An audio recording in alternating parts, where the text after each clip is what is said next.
Hello friends, welcome to YouTube channel education Niketan. Bihar लोक सेवा आयोग ने असिस्टेंट ऑडिट ऑफिसर की जो परीक्षा 20 अगस्त को आयोजित कराई थी, उसका ऑफिशियल आंसर की 26 अगस्त को जारी कर दिया है। ऑफिशियल आंसर की जारी होने के बाद बच्चों की प्रतिक्रिया आ रही थी कि सर इस पर एक रिवाइज कट ऑफ एनालिसिस कर दिया जाए। जो हमने इस बार कट ऑफ एनालिसिस की है उसमें कुछ चीज़ें चौंकाने वाली हैं। पिछली बार हमने आपसे एक सैम्पल सर्वे करवाया और आपसे हमने पूछा था कि 20 अगस्त को जो परीक्षा आयोजित की गई थी एएओ की, उसकी प्रीलिम्स की संभावित कट ऑफ क्या जा सकती है जनरल कैटेगरी की, जिसमें लगभग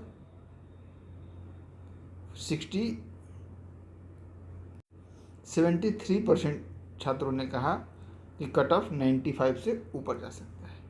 किंतु मैंने जब आंसर की आई तो आंसर की के बाद छात्रों को अपने अंक साझा करने को कहा।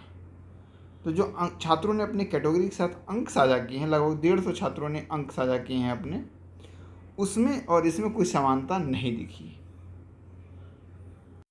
इसका एक कारण ये हो सकता है कि कोई भी पोल जब होता है तो उसमें बहुत सारे ऐसे स्टूडेंट भी पार्टिसिपेट कर लेते हैं जो कि उस परीक्षा में अपीयर ही नहीं हुए थे, यानी कि वो बीपीएससी की तैयारी कर रहे हैं लेकिन वो उस पर पोल में क्लिक करके देखते हैं कि कट ऑफ क्या छात्रों का रुझान जा रहा है, तो एक उसमें ये दिक्कत आती है। इसलिए इस बार हमने उसको कम वैल्यू दिया है और जो महत्व दिया है वो 150 जो छात्रों ने हमारे साथ अंक साझा किए हैं उसे ज़्यादा इम्पोर्टेंस दिया है। बाकी चीज़ें मैं आपको पहले अवगत करा चुका हूँ, इसलिए उस पर ज़्यादा समय नहीं देंगे। सीटों की संख्या 138 है, कुल लगभग 32,000 एप्लीकेंट्स थे। पहले हमने आपको बताया था कि 50% उपस्थिति थी, लेकिन बाद में जो न्यूज़पेपर में संशोधित रूप में आंकड़ा आया है वो 40% की अप्रॉक्स है, यानी लगभग 14,000 के करीब बच्चे अपीयर हुए, जिसका आप कह सकते हैं कि 10 टाइम्स लगभग 1400 बच्चे को प्रीलिम्स में पास होने का मौका मिलेगा, यानी मुख्य परीक्षा में शामिल होंगे। 1380 एग्जैक्ट होता है, लेकिन समान अंक पे सबको दिया जाता है मौका, तो 1400 प्लस सीट ही कैंडिडेट रहेंगे। पेपर की डिफ़िकल्टी लेवल की बात की जाए तो कुछ पोर्शन जहाँ टफ थे वहीं कुछ पोर्शन मॉडरेट थे। ईजी वाले सेक्शन में आप किसी भी पोर्शन को आप नहीं रख सकते हो। जब आप सारे लोगों ने कट ऑफ एनालिसिस पहली बार देखी होगी और इस बार देखेंगे तो आप देखेंगे कि लगभग 7 से 8 नंबर का अंतर आपको दिखाई देगा, जिसका कि रीज़न मैंने आपके साथ साझा किए हैं।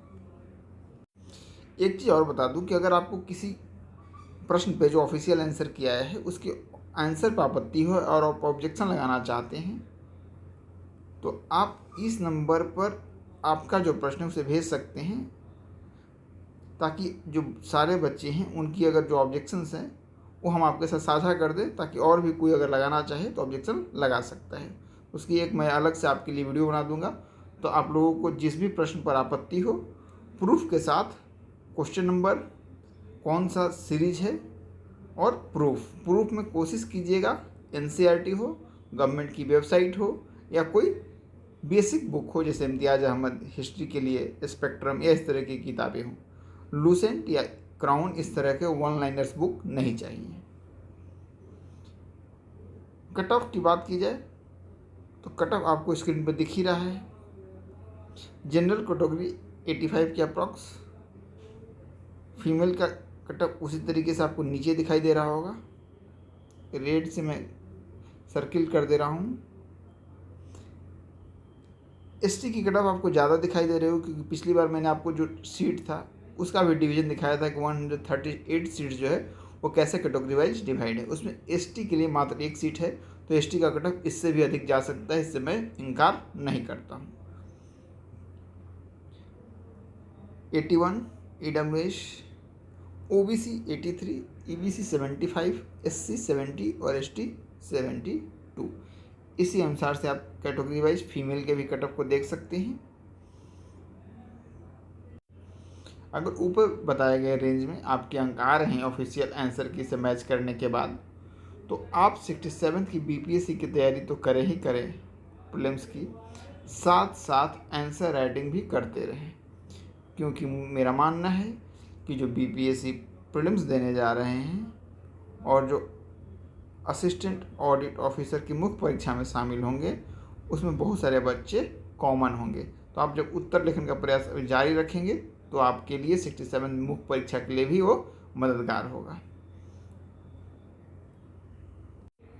अगर आप डेली आंसर राइटिंग प्रैक्टिस के हमारे जो प्रोग्राम चल रहा है 75 डेज का, उससे जुड़ना चाहते हैं तो जो 20 अगस्त को बैच स्टार्ट हुई थी उस बैच में जुड़ सकते हैं, या जो 12 अगस्त की बैच स्टार्ट हुई थी उसमें अब 2 से 3 दिन में नया सेक्शन शुरू होगा। पॉलिटी का 15 दिन का सेक्शन समाप्त होने वाला है उसमें, तो उसमें आप नए सेक्शन से ऐड हो सकते हैं। बीपीएससी की जैसी भी परिस्थितियाँ बनेगी 67 की, उन परिस्थितियों को ध्यान में रखकर हम 2 या 3 सितंबर को एक नए बैच की अनाउंसमेंट करेंगे। अगर प्रीलिम्स की परीक्षा नवंबर में जाती है तो फिर डेली आंसर राइटिंग की शुरुआत रिज्यूम कर दिया जाएगा और नए बैच की भी शुरुआत कर दी जाएगी। अगर प्रीलिम्स ऐसा परिस्थिति बनता है कि जल्दी होगा तो फिर हम प्रीलिम्स पर ही फोकस करेंगे, मुख्य परीक्षा का नया बैच अभी अनाउंस नहीं होगा। तो अगर आप असिस्टेंट ऑडिट ऑफिसर के लिए जुड़ना चाहते हैं तो जो हमारे रनिंग बैच है, 2 बैच है, जो कि लेटेस्ट बैच है 12 अगस्त का एक है और एक 20 अगस्त का है। बाकी जो बैच हैं उसमें 2 या 3 सेक्शन खत्म हो चुके हैं तो उसमें जुड़ना मुश्किल होगा, लेकिन इनमें से कोई बैच में से आप जुड़ सकते हैं और जो सेक्शन आपका बचा होगा वो जो नया बैच स्टार्ट होगा उसमें आपको ऐड कर दिया जाएगा। अगर आप सैम्पल कॉपी प्राप्त करना चाहते हैं या जो हमारे टॉपर्स हैं उनकी आंसर बुकलेट प्राप्त करना चाहते हैं तो इस नंबर पर आप व्हाट्सएप कर सकते हैं। आपको 1-2 सैम्पल कॉपी और मॉडल आंसर एक माध्यम जरूर कर देंगे मेंशन, ताकि आपको उसी माध्यम का कॉपी और मॉडल आंसर प्रोवाइड किया जाए। धन्यवाद।